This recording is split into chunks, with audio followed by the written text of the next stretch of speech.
All right, good morning, everybody. It is a little bit after, what is it, 6:38 on Wall Street, 3 hours before the New York trading session. It's time to get your macro on. Welcome to QuantBox Live, where you uncover the best fundamental investment opportunities across the globe. My name is Wayne McDonald. I'm the founder of QuantBox.co, but I'm also a Harvard-educated economist. And that just bottom line means I look at all this aggregate data. I want comparative analysis so I can say, how's the UK economy doing versus the US economy, but versus the Swiss economy versus the European economy versus the New Zealand economy, do comparative analysis and make trading decisions based on likely trends based on that analysis. Well, QuantBox looks at this and many other pieces of data because QuantBox is tied directly into government databases, private databases. We pull data, for example, directly from the Fed. We pull data directly from the Commodity Futures Trading Commission, for example, and then we do comparative analysis. But now QuantBox also does market analysis, so you can figure out what assets are moving right this second. So not just long-term economics, but real-time market analysis as well. Because there's a difference between trading the economy and then trading the market. The market is 6 to 12 months ahead. So now we can do both at QuantBox, and it's fully automated. So, hey, if you're on YouTube, guess what? You're watching this 3 or 4 hours late. Why don't you swing on by, give it a try? $8 is a trial. It will change the way you trade. Forget about marginal improvements. It'll change the way you trade. But that being said, let me remind you that trading is risky, not appropriate for everyone. Your past performance, good or bad, is not necessarily indicative of future results. Please stay small, stay humble, focus on the long term. Never risk money you cannot afford to lose. Let's get into the dashboard. Okay, the latest video was Thursday the 13th. That must mean it's Friday the 14th. Is that good? Is that good luck or bad luck? Friday the 14th. I don't know. It sounds pretty good to me. It's okay. So we'll keep trading. So happy Friday. Happy Friday. So with that being said, let's get on with it. Let's log in.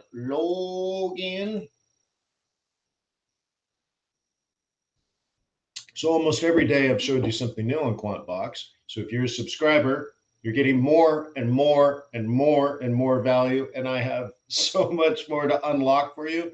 And really, I was going to unlock a really big new feature, although I've done several recently. But I don't like the colors the developers did. Again, they're developers, they're not designers, and so they pick all the wrong colors. I'm like, use the color palette that we're already using. No, let's just make it up.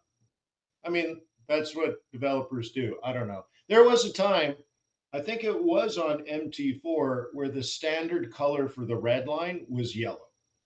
It literally was labeled red line, and the default color for the red line was yellow. I'm like, somebody tell the developer that maybe it should be red. Like, I don't know, consider it.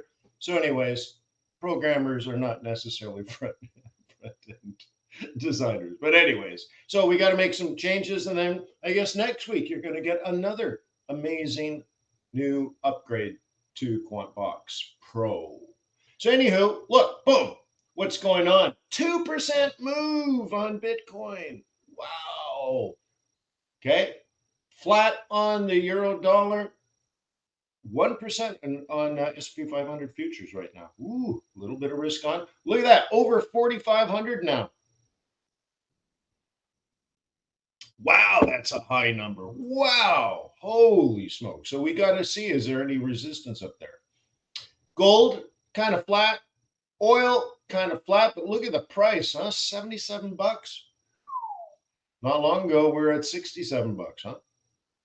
And remember, we were interested in that $67 because it was supported. There was 2 or 3, if I remember, 2 or 3 or 4 different tests of that price level.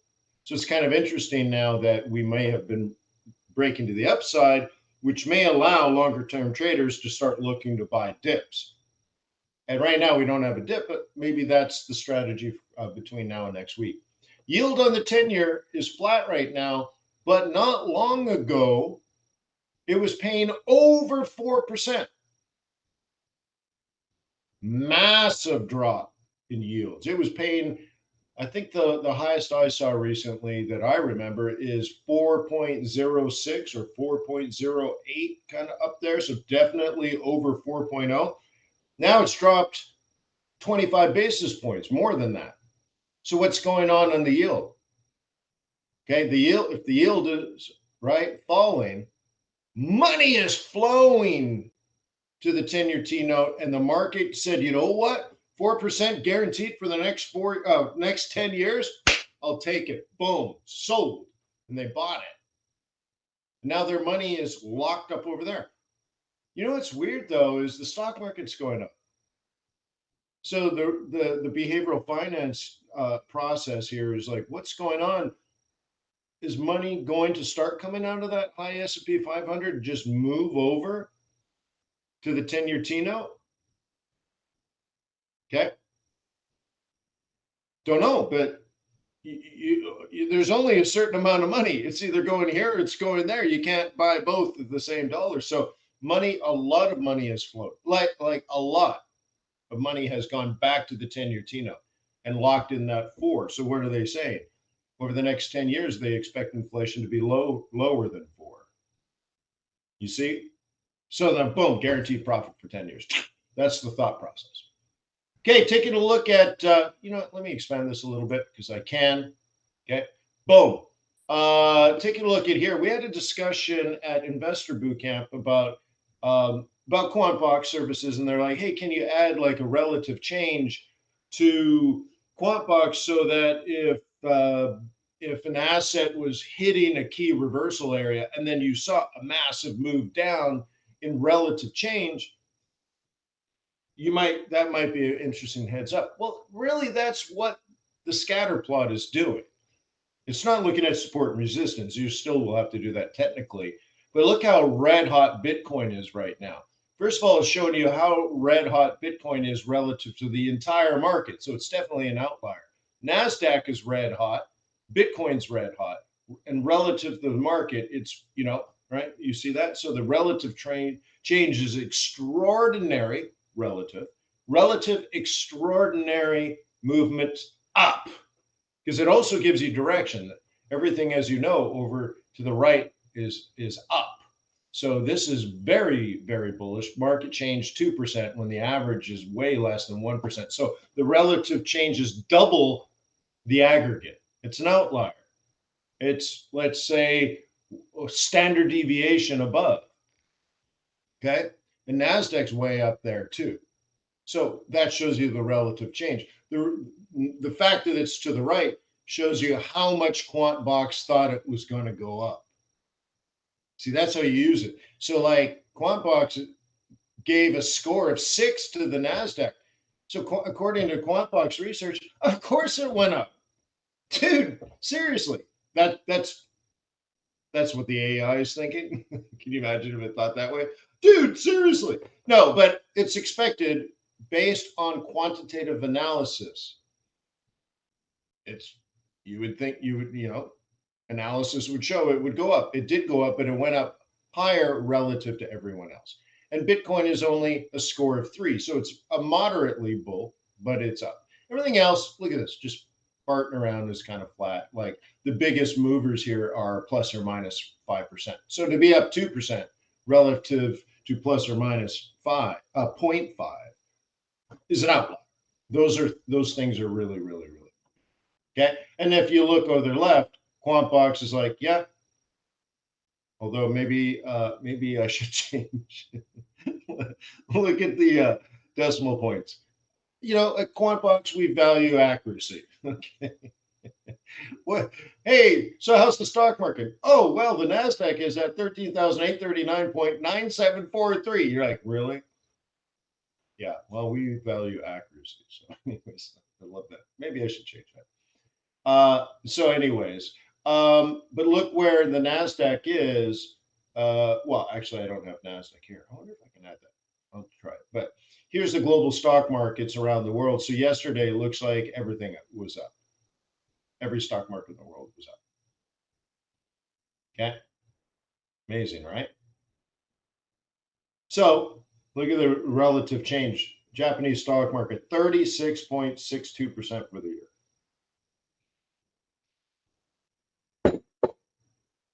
Whoa. It's amazing what happens to the stock market when you make money free. It pushes up asset prices, right? I mean, that's it. I mean, that's what you do. Okay, that's what you do. So very cool. Taking a look at the gauges. Are you guys enjoying this? You like the gauges? Liking the gauges? Yeah. Yeah, so now looking out monthly, score of four. This has changed just since I looked at it last night. These scores are improving just since last night. So a few days ago, monthly was mixed. And now it went to slightly bullish to more bullish to, that's a strong bull sign, strong bull. And right now, today, in the moment, after the Asian session and after the European session, when you're looking at the aggregate, so I've created a risk on risk off basket filled with the VIX, the S&P 500, the dollar index, the yield on the 10-year T-note, gold, and Japanese yen futures. And when you look at it right now, yeah, mixed. Very similar to that scatter plot, huh? Cool. So let me start. Excuse me, this coffee. I put butter in my coffee, so it makes me belch. Nice coffee. It's good coffee if it makes you belch, huh? Like, excuse me, I just consumed 20% of my daily intake of fat. Something's going on chemically. But anyways, let me show you some new stuff, and then we'll do some analysis, huh? So under fundamental analysis, last night I released this. What? This is inflation for every major currency or economy in the world going back to World War I. Sorry, I tried to go back to the beginning of antiquity. Like, what was inflation at the birth of Jesus? I couldn't get that data, but I'm like, well, just start at World War I and go from there. So anyway, so with the developers got that done. Okay, cool. So it's 1914. By the way, I bought a watch that's that old. I haven't received it yet because I bought it in the Ukraine. It's still just got to Kiev after a week. It got to Kiev. So it's hard to get stuff out of a war zone. But anyways, 1914, pretty old. Let's kind of skip forward. And you're like, wait, let's just go to 1985. Oh, no, that's still too much data. Let's go to year 2000, 2001. Oh, so you can see inflation is around the world way higher than what's normal. Well, let's just zoom in to like 2017. Isn't that pretty? Yeah. But then you're like, but Wayne, that's nice, but there's a lot going on. And all I want to know is, should I trade Kiwi versus CAD? Or instead of CAD, Kiwi versus dollar? Or what about yen? Oh, you see?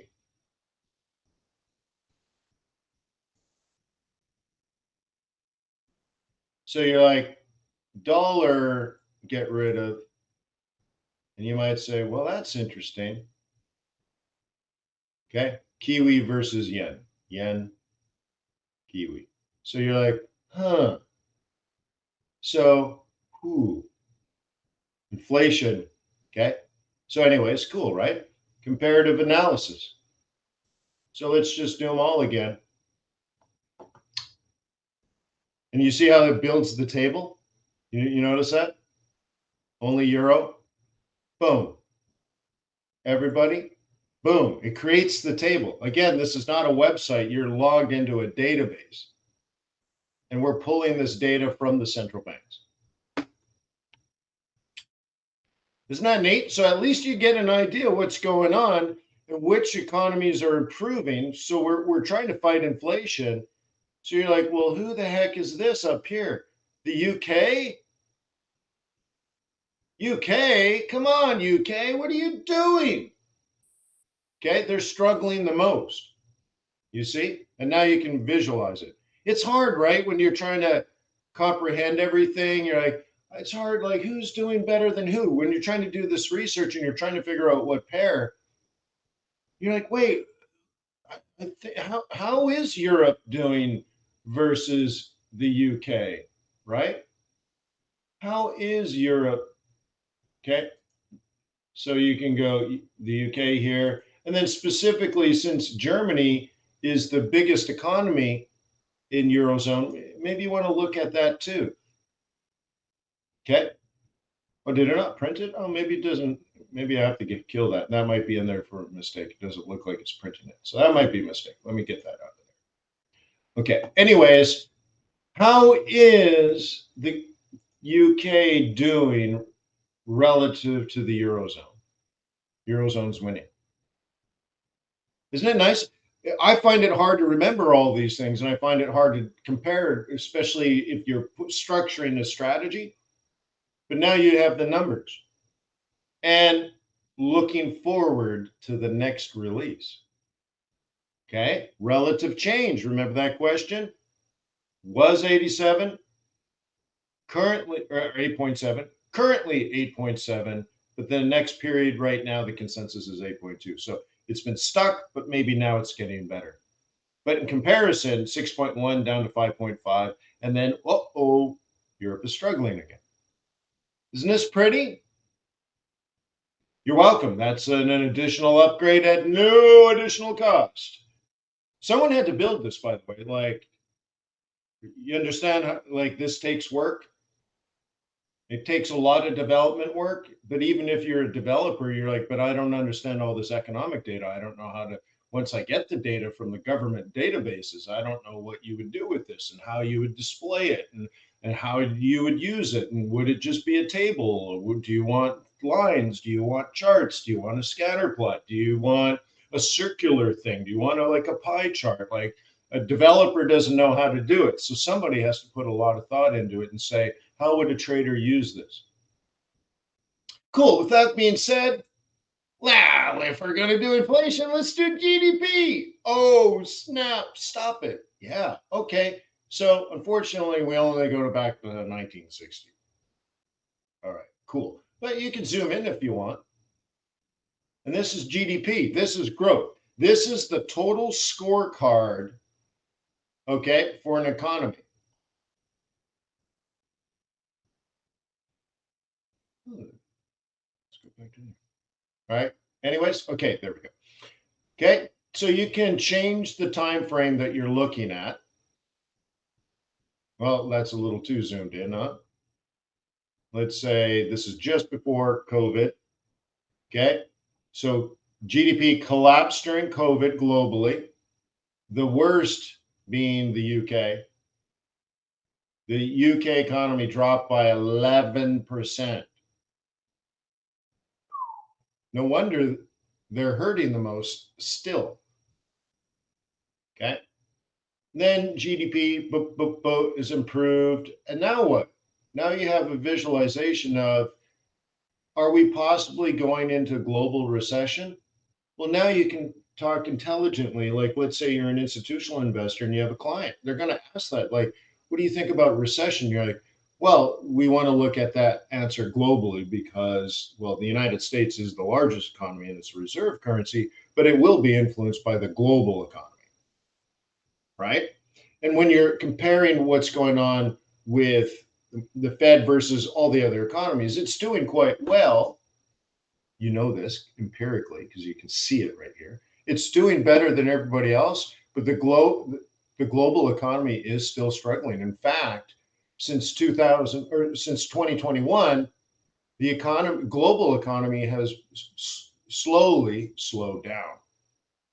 And in some places like the Eurozone is now contracting.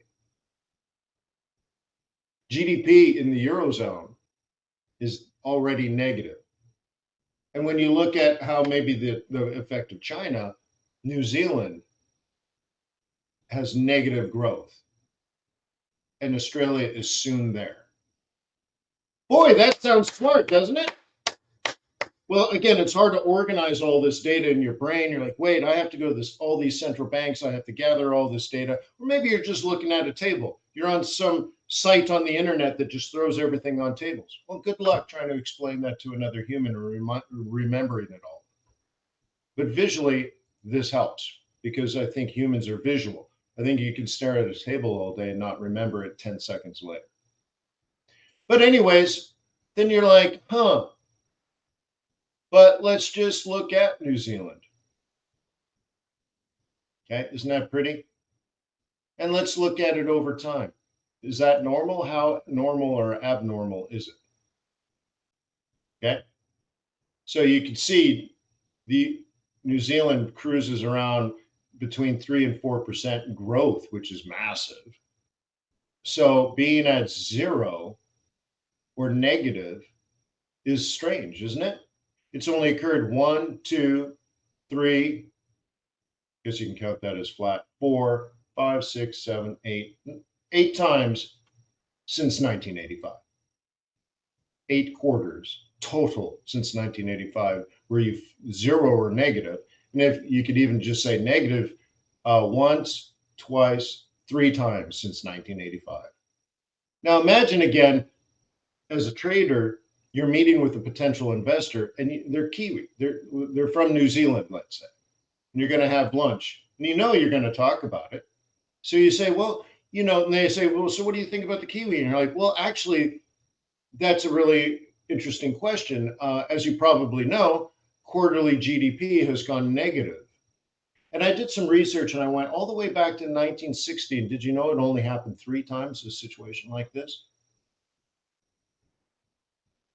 So you're just brilliant. Yeah. Yeah. Sweet. Cool. Okay. Now what? What's this thing on the bottom? Long-term average in GDP. So as you probably know, in the United States, GDP is grows at 2.2%. That's the potential GDP. That's what the red line is. I couldn't get it to plot what it is, the red line. It just, so what I did was, this is the actual GDP. So there's actual. Then I threw on a study of that. This is what a statistician would do. But for some reason, I can't get it to tell you what the study is, but I can tell you what it is. It, based on the data in the table, it's calculating the mean. Okay, because economists, what we do, where's my drawing tool? What we do something like this. We call this potential GDP. Okay, and then this is actual GDP. Now you can also discern nominal GDP versus real GDP and potential GDP, but you know, we're going from undergrad to grad when you start throwing stuff in there, right? But let's just say that's what on average should be happening. Okay, and you can see we're below potential GDP, not good. Okay, New Zealand is not doing good. They're below potential GDP. But how about Canada?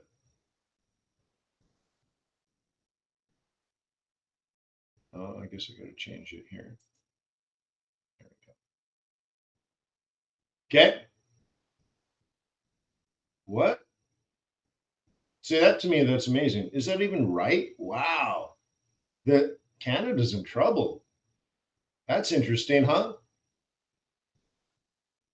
when you have a negative slope, so again, y equals mx plus b, m equals slope, rise over run is a negative integer. Yeah, that's bad. That's bad. The economy is supposed to grow over time. That's interesting. So see how throwing that together actually is interesting. Wow. No way. And you can see GDP in Canada is about where it should be, but that's growth of 1% with a negative slope, which just means 10 years from now, Canada's in real trouble. Come on, Jean Guy, you got to fix this. Yeah, I'm a boy from Saskatchewan. And I look at this, I'm like, come on. I didn't know that. So see how amazing it is? Just like literally, I didn't know that. I just learned something new. The Canada's being run into the ground. And I'm not saying that as a political statement. If you measure the data, it's been steadily falling for 20 years without fail. Holy smokes. So somebody's got to do something. Huh?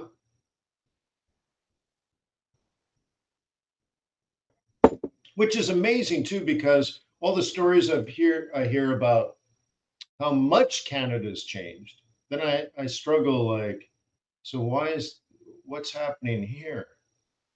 But the Saskatchewan I left behind, 30 years ago is not the same Saskatchewan. So and it seems much bigger, much more sophisticated. Um, you know, yeah. So, anyways, that's kind of surprising. All right. So, anyways, let's get back onto it. Let's go to the scatter plot. Just quickly reaffirm. Holy smokes, Bitcoin is the biggest mover. Here's the things that are out of favor. They're bearish, but not expected to be. So Kiwi or CAD, I guess it's a CAD or Kiwi, CAD or Kiwi, I guess both. Really, I think what we're looking at here is let's get rid of the outliers. I'll throw oil back on. Yeah, okay. The outlier now, just looking at commodities and currencies, is USD South African Rand, and it's only at 0.7. Looks like the average of these things,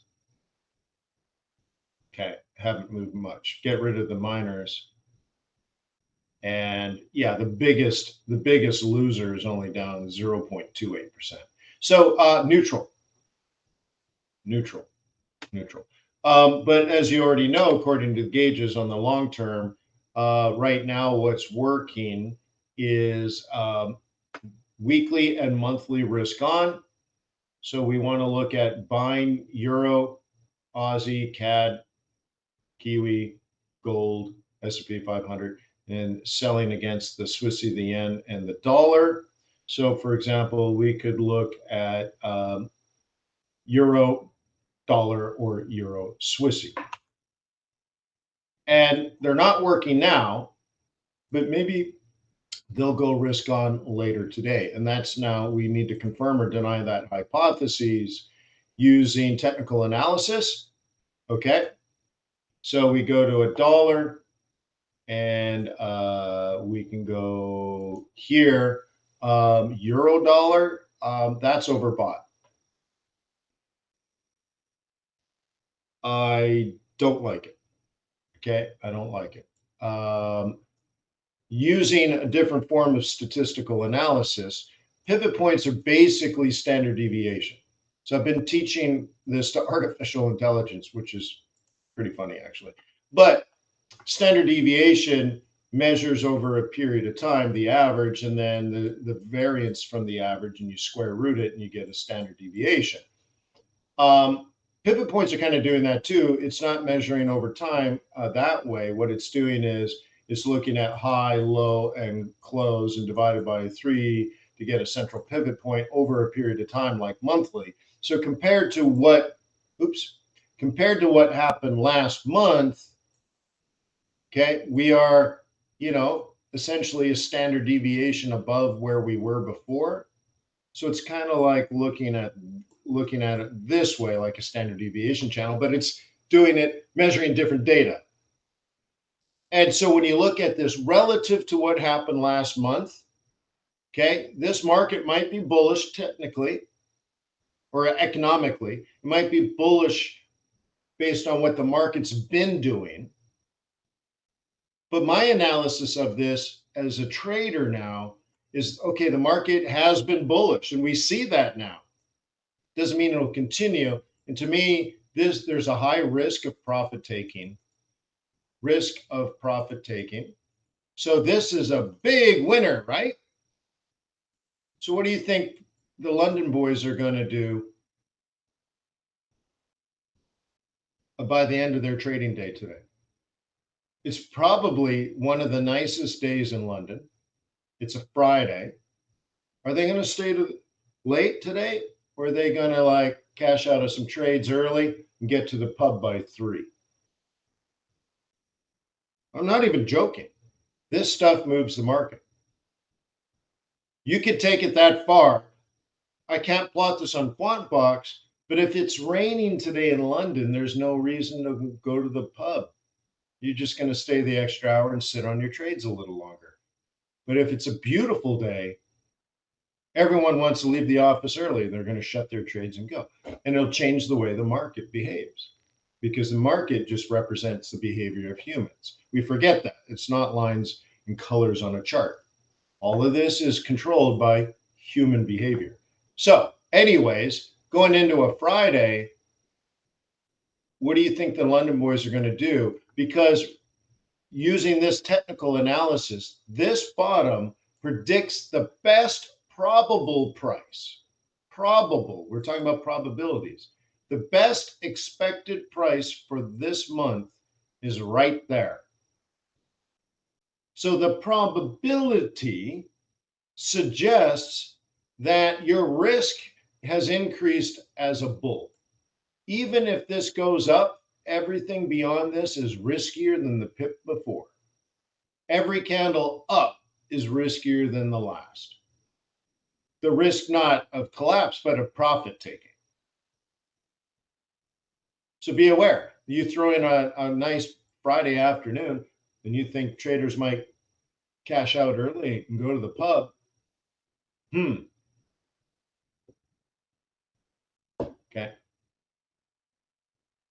Okay, cool.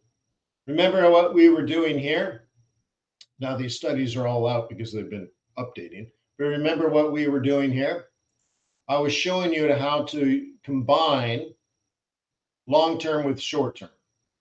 So we started this exercise with me showing you 1 and 2 standard deviations from a mean over a long period of time. Okay. And then we had a plausible change in direction by measuring the same studies, but on a shorter time period. And now we have breached to the upside. Isn't that interesting? So the excuse me. So the AI project that I'm working on, it's also doing something similar. It's going to look at trend analysis using 2 different studies on 2 different time periods. And the time periods of the 2 studies on the different time periods are set differently. So it's actually analyzing trend on 4 different measurements to give you feedback. So again, the idea is you're going to post one of your trading ideas, and you're going to be emailed feedback in less than 1 minute. In your email, at your email, we'll email you, and we'll email you charts and stuff like that, and we'll email trend analysis, and we'll email our day trade plan versus your day trade plan. And the cool thing is, when we send you charts, we don't have a charting package. The AI, I'm saying, and this is a different project. This isn't QuantBox.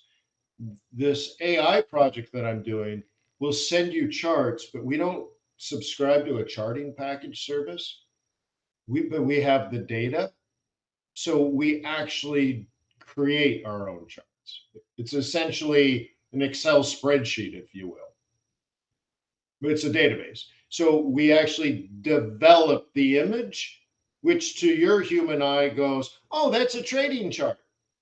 No, it's a price time series with statistical, you know, with statistical analysis printed over it because all the math that we're doing. So literally the AI is going, okay, here's the data of price and time data set.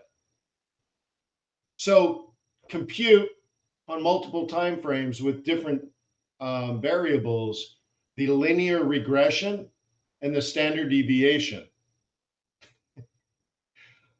over on 8-dimensional periods or 2-dimensional periods or 4-dimensional periods. We even tried 20-dimensional periods, right? And then plotted over it. Like, dude, it's amazing. Like I'm telling you, this stuff's amazing. But to you, it'll look like a chart where you're like, oh yeah, okay, so it threw down trend. That's obvious. Well, it's doing all those calculations.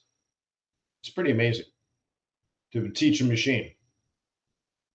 It's quite a like literally, it's quite a human experience to teach a machine. Cool. Big collapse here. We're not interested in that one today. I think we were going to look at Euro Swissy. So let me go over to a Swissy pair and then I'll let you go. Okay, Kiwi Swissy. We got bounced right at the perfect place. All right. Let's change this template. Let's do a confluence. And then let's throw in a higher time frame. Let's go to hour. Okay, what does this say to you? Well, we thought about risk on in the medium and long term. We were interested in maybe buying Euro Swiss franc. And what do we see here? This price, if you're a bear, predicts the price is going to go down to the gray zone. Yeah, so 1, 2, 3, 4, 5, 6, 7, 8, 9, 10 trading days ago. That would be the assumption. If you were a bear and you shorted there, this would be your target. So what does technical analysis tell you? The probability of profit taking has increased and exponentially. But you're not a bear, you're a bull. So you're like, all the bears are going to get out. Good. You want to hunt their stops today? So now you use your technical analysis because you know quantitatively, fundamentally, you've already decided there's a higher likelihood than before, just over the last couple of days. Remember, we're not looking at this chart. This is what I'm trying to get across. Your analysis of aggregate data of multiple asset classes in multiple types of assets have suggested this might go up. And then you look at this technically, this specific asset class, and you're like, well, based on what traders are doing on this asset class, but in particular, there's a high probability of profit taking, which would put this up, but you're already looking for that. And so now you're hunting their stops because currently this is a big down, but those bears are now expected to get out. So now you want to use technical analysis to find, like, is this an up for today? So are you going to do this for today? Or is this a swing trade for next week? Which means if you do this M3 to M1, which is that's a high probability trade if you're a bear, but you're not a bear, you're a bull. So what's the reverse of that? And you're not ready to be a reverse of that on a monthly basis, so it's a shorter term. What's the opposite of that? Well, the opposite would be, and on a weekly basis for next week would be buy somewhere between okay, the central pivot point, and M2. So that's your buy zone if you're a bull. And if the market turns bullish, we don't know if it will technically, but we know fundamentally and we know quantitatively, but we don't know if it'll actually happen. Okay, that's why you need technical analysis. But your trade plan for next week, okay, might look like this. What if it came up? What if it came down and then on Monday, double, triple bottomed, whatever, like this? And then we start making a series of higher highs and higher lows. Then your target is way up here. You're going for 98. You're buying it around, what is this, 96? Going for 98. 90, not even that. So there's about 150 pips in it. Am I right? 96 and a half. So 97 and a half. 98. Yeah. Yeah. So, it's not a big trade. But we don't know if it's a long-term trade or not. That's the thing. We don't know. We don't know. We'd have to look further out and we would have to say, are we going to counter trend from here? Well, that's a different question. But here's the interesting part. So here's that buy zone again, M2, the central pivot. And then we said based on that swing, we would go to here. But at Investor Bootcamp, when I'm teaching you counter trend trading, we say in a period like this, early in the month, if a counter trend develops, then expect it to go back at least to the central. And then you look at the swing trade, the standard swing trade, not a counter trend trade, but just a standardized swing trade, if you're bullish, is to go from this green zone to go to this pink zone. And then you're like, well, that's pretty much what the counter trend is telling you too. And then you're like, and the market analysis, when you can consider the VIX and the S&P 500 and the yen futures and the S&P, and gold, and then, oh God, so it all piles up. Doesn't mean it will happen, but it means you should be prepared, ready, willing, and able for maybe some up to the 21, down to 96.26, up, down, up, down, up. And it might be in a week, it might be in 2 weeks, depending on the rate of change. Cool, right? So step one, maybe look for a double bottom. Step two, look for a higher high, higher low. Step three, look for a higher high, higher low. Step four, look for a higher high, lower low. And if you get to this green, if you get here early, like you get here next week, consider taking profit. And if you don't, if it takes longer, because it's happening slower, people have less emotions. See, if you get to a target too early, like this move, I mean, essentially what this says is July is done. I'm like, when you look at the calendar, you're like, what do you mean it's done? It's the 14th. We're not even at the midpoint yet. Well, it's done. Your July trade plan is done. It's done. So people either did that so they can go on vacation. Again, the humanity is what drives all this. So they're like, just do the Euro Swissy trade, get it done with, hit the target. Everyone go big early in the month so that we can all go on vacation. So they're pushing the market down quickly to go on vacation. So what do you think happens when they hit the target? They don't stay in the trade. They pushed it down. They're going to take profit and then go on vacation. So what's the equal and opposite reaction? It's not bulls buying, it's bears exiting. So you got this pressure anyways. So if you're a retail trader and you understand what's happening institutionally, you're day trading or swing trading up, taking out those institutional stops. You're the one hunting stops, and you're the one pushing institutional traders out of their trades. And the cool thing is they don't mind at all. It was part of their plan to begin with. So I hope you love everything going on with QuantBox. I have to send out an email to tell you those two things I've already shown you. And then there's more coming. There's more. There's a tidal wave of more coming. So I hope you're super excited, but most importantly, I hope you use it. I think it's beautiful. I think it's powerful. I've spent a ton of money on it. And if you don't use it, then, well, it wouldn't be a waste. At least I have it. But I want you to succeed. I want, like, literally, I've spent 20 years trying to share ways to get you this type of information, whether it's me telling you. But I had a product probably 15 years ago that was similar to QuantBox, but it was a Windows application. So this isn't new. I've been investing and even struggling, but investing time and money and energy into getting you this type of information in a way that you can use it. And I hope these daily QuantBox live videos are showing you different methods on how to incorporate into your trading philosophy and strategy.